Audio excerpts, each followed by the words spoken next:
Olha quem tá aqui, ó. Olha quem tá ali, ó. Olha quem tá aí perdido. Ó, até a Luluzinha tá na festa.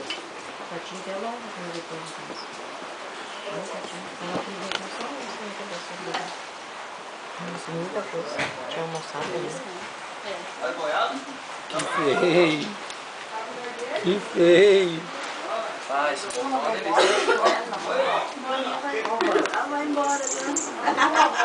Alex, tu conseguiu recuperar bastante foto? Vídeo? Aham.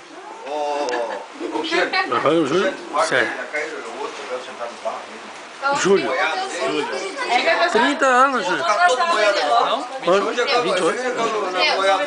Alô, amigos da Rede Internacional de TV. Estamos aí transmitindo um programa especial para você. Temos hoje aqui o aniversariante Lucas, parecido com o seu rapaz. Mais bonitinho. A categoria dele é golzinho. Ó, Até mais, um abraço para todos. tem uma ligação agora, tem uma ligação direto de São Paulo. Quem tá falando? Alô, Silvio Santos? Ok, mas é claro que sim, estamos aqui transmitindo o Show do Milhão, mas você vem participar. Hoje temos um convidado aqui, o nosso amigo Alex, que está atrás da câmera. Ô Alex, vamos formular uma pergunta para você agora. Qual é a diferença entre a galinha e o ovo? A galinha que põe ovo ou o ovo vem? Deixa pra lá, deixa pra lá. Ele errou a pergunta, ele errou a resposta. Finalizemos aqui.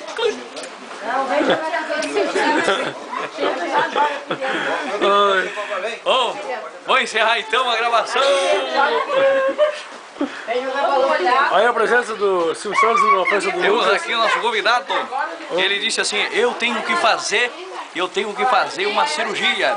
Ele vai retirar uma hérnia da barriga.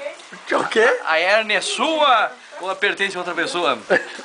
Senhor, para dizer a verdade, é bem minha. Ele disse que é dele. Sim, o que mais o senhor precisa saber? Mas ela não incomoda mais. Se incomoda sempre, sempre. Então denuncia ela. E o que mais o senhor precisa? Não, cortemos aqui, vamos fazer.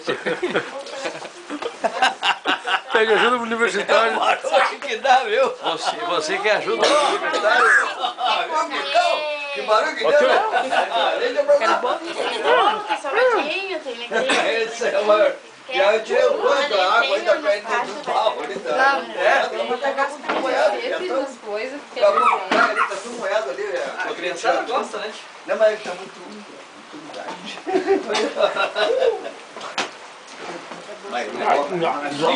Matheus, não vai sentar, tá? Terminou tudo lá, só os mesmos. Só os mesmos, cadê? Matheus, parece um pinto molhado, Matheus. Pior que tá, olha isso aí, o spray do rapaz chegou molhado dele, da igreja. Tá bom, da igreja tá bom, velho. Pra mim é um bom lugar. Ninguém de novo. Eu não é. Alex, onde o tio do tio Não, lá garimpeiar também. Lucas não vai na chuva. Não, na proposta é 100 Não, não é para na chuva. Ah, não. Olha lá. Não vai ninguém daqui. Não é para sair ninguém daqui. Você tá fazendo fora. Não vou te dar o bem. Chegou de chuva. Olha lá.